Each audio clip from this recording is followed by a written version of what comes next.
Are we live? It says we're live. Amazing. Cool. So guys, we're trialing out something new, which is going to be epic. So some of you will have met Harry before. Harry's a wizard.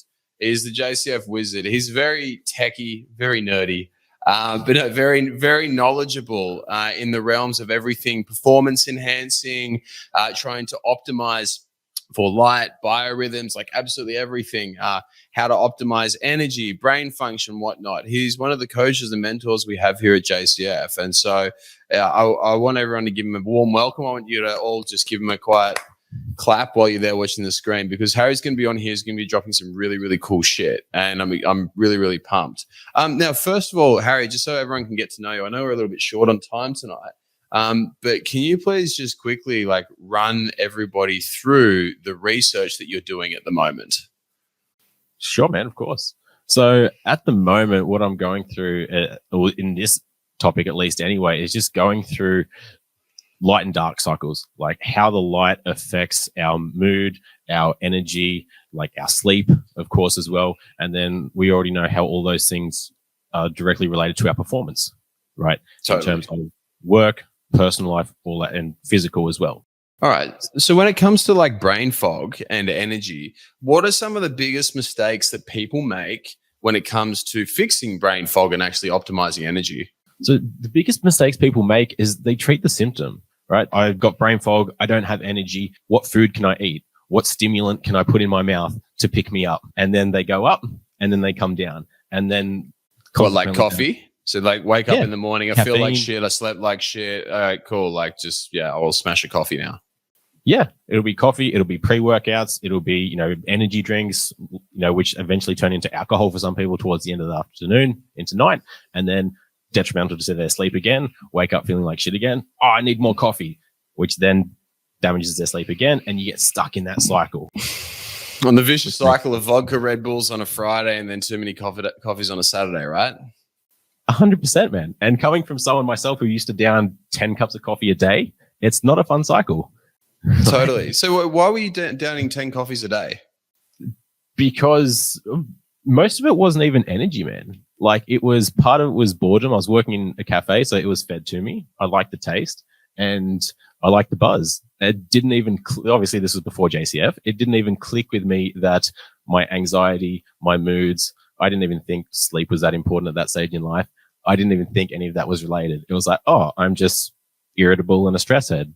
It's just how I am. It's a weird thing to accept, hey? Yeah. Not a lot of people put thought into how those things affect them as well, which is one of the things I like to work on with a lot of my guys is how do certain things affect you? Do they bring you up? Do they bring you down? Do they make you level? And there's a time and a place throughout your day, throughout your week for those things. And if you can optimize those things to your advantage, then do it, right? If something's going to pick you up, do it earlier in the day. Do it when it's going to be most beneficial for you. Don't do it towards the end of the afternoon when it's going to ruin your sleep or it's going to, be counterproductive as well. Which kind of leads me into. So let's go back to the symptoms thing. Sorry to cut you off, but I know you want to go there. But back to the symptom fixing. So the biggest things people do when it comes to do wrong when it comes to improving brain fog, improving energy, and making sure they're focused throughout the day is smashing the symptom. That is, I'm tired, therefore I'm going to have a coffee. What are some of the other common things that we do wrong that are bad that we should not do if we want to fix fatigue and low energy and fix brain fog? Well, if you want to fix that stuff, look at where it's coming from. The thing I see with a lot of people is they kind of accept it and then just band-aid it as well. And so where that ends up leading is, as I said, with the stimulants and things like that. And it grinds them into the dirt because they just have to keep working harder for less productivity, which extends their workday, which means they then get less sleep, less time with their family and their loved ones. And then they again get less sleep and it just doesn't work out very well for them. So they end up locking themselves in their office, not getting enough sunlight, not getting enough steps, not getting enough physical activity, which then makes it even worse because they're all the elements that are actually going to benefit you in getting that energy back, clearing that brain fog and actually being able to think straight. So what role does light play? Well, light's massive, man. Everything on this earth needs light. in some way, shape, or form. So we're not a plant. Yeah, but think about it this way: like it's the same as sleep. Like we are designed to sleep. Biologically, we need, if we're supposed to do something for a third of our day, it's got to be pretty important, right? So light helps us to regulate when we need to be awake and when we need to be asleep.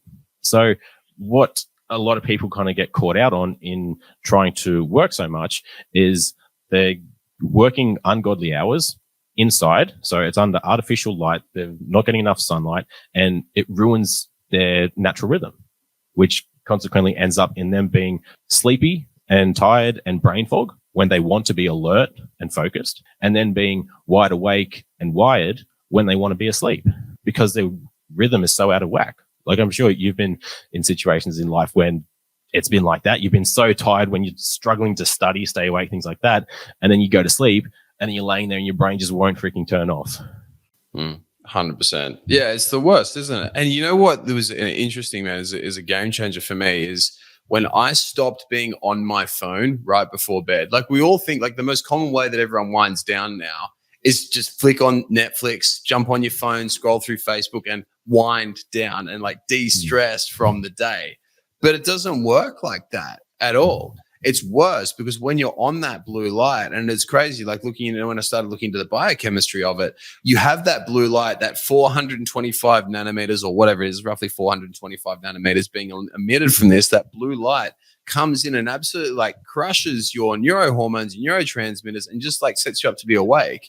Can you actually run through that? Like what effect does having blue light coming in, what effect does that have on us before bed?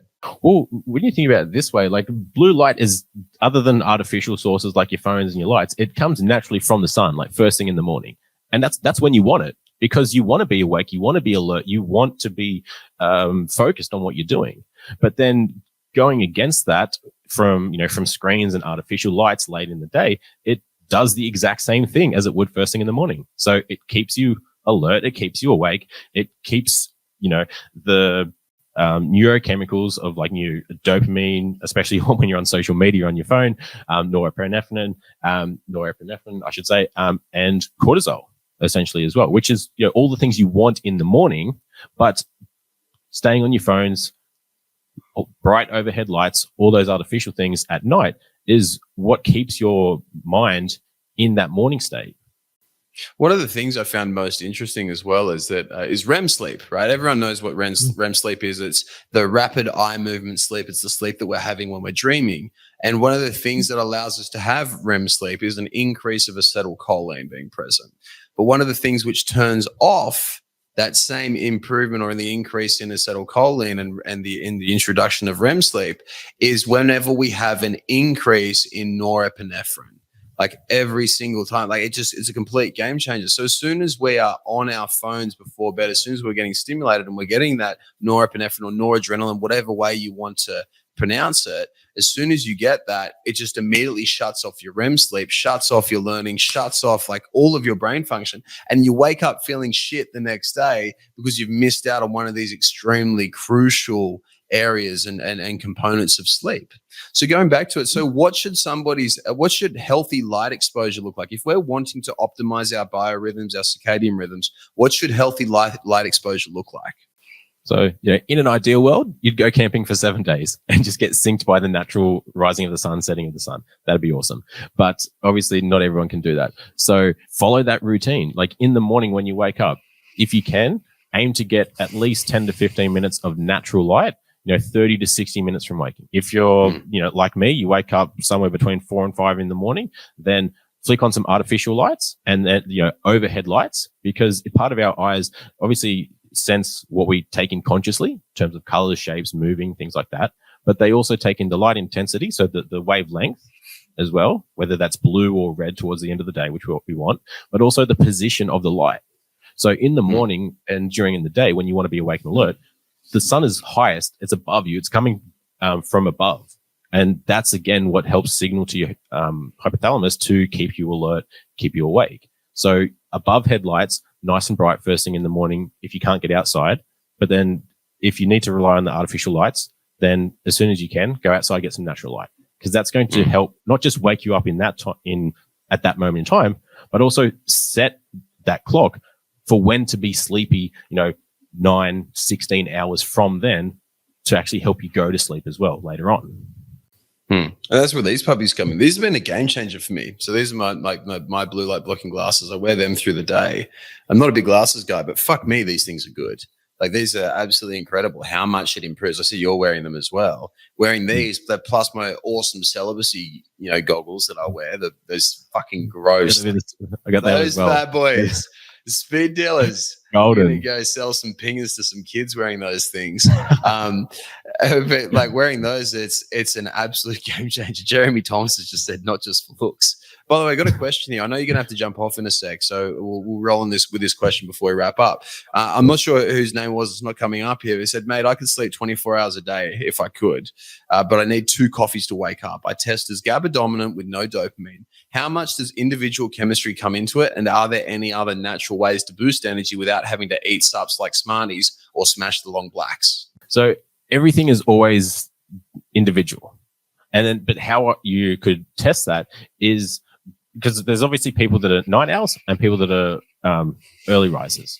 So what I would suggest there is, as much as you can, sync your lights internally with the sun outside. So you can get clocks that connect to Wi-Fi, which you can set to alarms to whatever time you want, morning and night, to gradually get brighter in the morning and then gradually get darker at night. So it just replicates the sun, essentially. So if you can set that to nature's rhythm, then that's going to give you a better chance of actually just being consistent with that.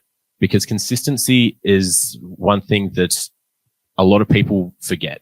There's so many studies that actually prove that even if you get overall less sleep, but get consistent hours in the sleep, it's much better than someone that gets more sleep overall, but inconsistent hours in that.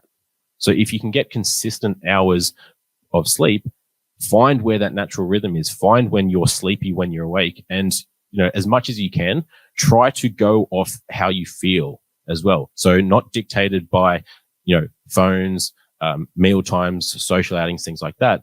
And find when you naturally get tired and find when you wake up. I know that's not always ideal because we have to get up for work and things like that. But the more you can let your body just find its natural rhythm and stick with that. It's quite interesting, isn't it? I've done this experiment multiple times. I know you got to jump off in a sec, but I'll end on this. Whenever we take away all our bullshit that we put into it, so like, I'm sorry, I don't have your name there, mate, but like saying I'm GABA dominant, I'm this, I need this, I need this. The more that we can take away from that, we get rid of that shit, remove our phones, remove our external stimuli, remove like the pressures onto us. We just let our body do the thing. Often it fixes itself really, really quite quickly. Yeah, granted, you'll need a few things. That's why we've got jobs, right? But often when we remove the bullshit, that's the biggest one. But anyway, Harry, I know you got to jump off, mate. Thank you so much for jumping on. Guys, we're going to be doing this every single Wednesday night. Give Harry a big round of applause. And everyone, if you got benefit out of this, comment up in there that this helped you, and let us know, because we're going to be doing these, and these are designed to help you for you, okay? So make sure that you love them by making sure that you literally you can control whatever we put in here, okay? On that note, team, adios amigos. Thank you very much for coming on. It's been a pleasure. Cheers, Harry. Thank you. Appreciate it. I hope you enjoyed the video. If you got something out of it and you want to learn more, click the link below or type in High Performance Conversations with James Cant, and you'll be able to check out all the podcasts that we've done. We cover a stack of different topics, everything from getting your mojo back, overcoming anxiety, self-doubt, self-esteem, and learning from some of the industries and some of the world's top performers in both business and in health. Look forward to having you on there.